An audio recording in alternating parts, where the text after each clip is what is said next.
ही गोष्ट खरी आहे की ज्या पद्धतीने लोकांनी आपल्याला ह्या इलेक्शनला साथ दिली आहे, खरं तर अगदी तोंडात आलेला घास घेतलाय. आपल्या 230 सीट आल्या आहेत, त्यांच्या काय फार आलेल्या नाही आहेत. आणि आज खरं खोटं देवालाच ठाऊक बाई. आता एक कार्यकर्ता मला सांगत होता, आता अशी बातमी आली आहे म्हणजे खरं खोटं मला माहिती नाही, मी काय दिल्लीत नव्हते, पण त्यांचं म्हणणं आहे त्या RSSनी काहीतरी निर्णय घेतलाय की त्यांना नेतृत्व बदल हवंय. असं मी नाही म्हणत आहे, असं काहीतरी त्या फोनवर आलंय. आता खरी खोटी बातमी आपल्याला माहिती नाही. आमचं म्हणणं आहे बदल करायचा आहे, नाही करायचं आहे ते काहीतरी करा, पण प्रशासनाला सुरुवात करा. जर तुम्हाला बसायचं नसेल आणि झेपत नसेल तर हम तो तयारी काय प्रॉब्लेम आहे. कारण का सरकार अतिशय उत्तम पद्धतीने केंद्रात किंवा राज्यात, आता मला सांगा सरसकट कर्जमाफी ही आपल्याच काळात काँग्रेस राष्ट्रवादीच्याच काळात झाली की नाही? सरसकट झाली होती सगळ्यांची. दुधाला भाव, इथे अतिवृष्टी झाली की दुसऱ्या दिवशी दिल्लीवरनं लोक यायचे की नाही आपल्याकडे? दुधाला भाव कधी कमी पडू दिला का? कधी कांद्याची निर्यात कधीतरी आपण बंद केली होती का? बसला की नाही फटका?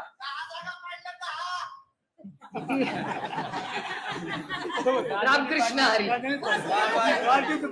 पण खरंच आहे, हा खूप गंभीर विषय आहे. लोकांमध्ये प्रचंड अस्वस्थता. अहो मी परवा अखिलेश यादवांना भेटले, मी म्हटलं जेवढे खासदार महाराष्ट्रात आहे तेवढे तुझे एकटेचे खासदार निवडून आले. 40 खासदार निवडून आणले त्या बाबांनी, 41. आपण 48 खासदार राज्यात आहोत. तुम्ही विचार करा, 41 खासदार त्यांनी निवडून आणले, 50% जास्त उत्तर प्रदेशमध्ये. आणि सगळे म्हणायचे 80वर 80 दगड उभा केला तरी येतील UP मध्ये. त्याला म्हणलं कसं काय? तो म्हणलं मी तुला सांगत होते मागच्या इंडिया मीटिंग मध्ये. म्हणलं हो बाबा तू सांगत होतास, पण हवा अशी वाटत होती, आम्हाला वाटेल नाही तुला मनातून वाटत असेल, पण तुम्ही विचार करा 41 खासदार असा माहोल असताना निवडून येणं खूप मोठी गोष्ट आहे. उत्तर प्रदेशमध्ये अहो अयोध्या पण हरले.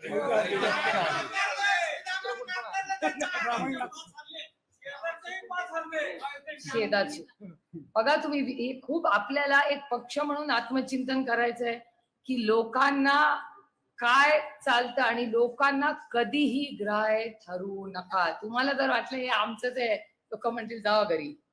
त्याच्यामुळे कधीही या एका मतामध्ये तुमच्या केवढी मोठी ताकद आहे या देशाला दाखवते. तुम्ही पैसा, भीती, सत्ता, जे काय घर फोड, पक्ष फोड, या देशातल्या मायबाप जनतेने हे सगळं नाकारलंय. कारण का हा एक सुसंस्कृत राज्य नाही, हा देश सुसंस्कृत लोकांचा आहे. आणि आपल्या सगळ्या भारतीय लोकांना आपल्या संस्कृतीचा मान सन्मान. त्यामुळे आज देशामध्ये जे चित्र झालेलं आहे हे आपल्यासाठी खूप आशादायी. लोकांना असं वाटायचं अभि कुछ नाही होगा, काय होईल काय होईल. तुम्ही बघताय ज्या राज्यांबद्दल मी तुम्हाला एक आदर्श मतदारसंघ म्हणून तुम्हाला सांगत होते, त्या आदर्श मतदारसंघात काय झालं? किती वेळा मी त्यांच्याबद्दल प्रत्येक भाषणात बोलले की आदर्श शिक्षक, आदर्श आई, आदर्श माता बघितली होती, पण आदर्श घोटाळा पाहिला नव्हता. पण ह्या राज्यांनी आदर्श ला दाखवलं की नाही काय करायचं ते. त्यामुळे ह्या लोकांमध्ये प्रचंड ताकद आहे आणि मतदारांना लांबून बघत असतो. आम्ही इथून भाषण करत असतो तर सगळे त्याचे डोळे आपल्यावर असतात. आपल्याला वाटत असतं ऐकतायत, जुमलाबाजी इस देश में नाही चलेगा. आज तुम्ही 10 लाख म्हणा, 15 लाख अकाउंट मध्ये टाका आणि लोक म्हणतील बघा दाखवते इलेक्शनचं लागू ते, मग बरोबर बटन दाबतो.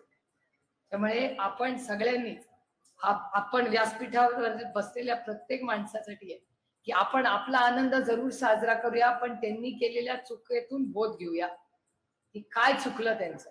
आणि पुन्हा पुन्हा मी सांगते की 30 खासदार निवडून आले म्हणून कृपा करून हवेत जाऊ नका. अरे 30 आले म्हणजे आमचे 200 आमदारच आले. आपल्याला पुढचे 4 महिने अतिशय सतर्क राहावं लागेल. आपण सगळेच म्हणजे महाविकास आघाडी पूर्ण ताकदीने एकत्रपणे लढणार आहे. कालच परवाच्या दिवशी आम्ही दिल्लीला इंडिया मीटिंगला गेलो होतो, तेव्हा माननीय सोनियाजी, उद्धवजी नव्हते पण संजय राऊत साहेब होते. या सगळ्यांची चर्चा झालेली आहे. पुढच्या एक 8, 10, 15 दिवसामध्ये आपण एका बाजूनी आपण सगळ्या दुष्काळाच्या कामाला लागायचंय आणि एका बाजूनी महाविकास आघाडीच्या ऑक्टोबरच्या इलेक्शनला आपण सगळ्यांनी कामाला लागायचं आहे.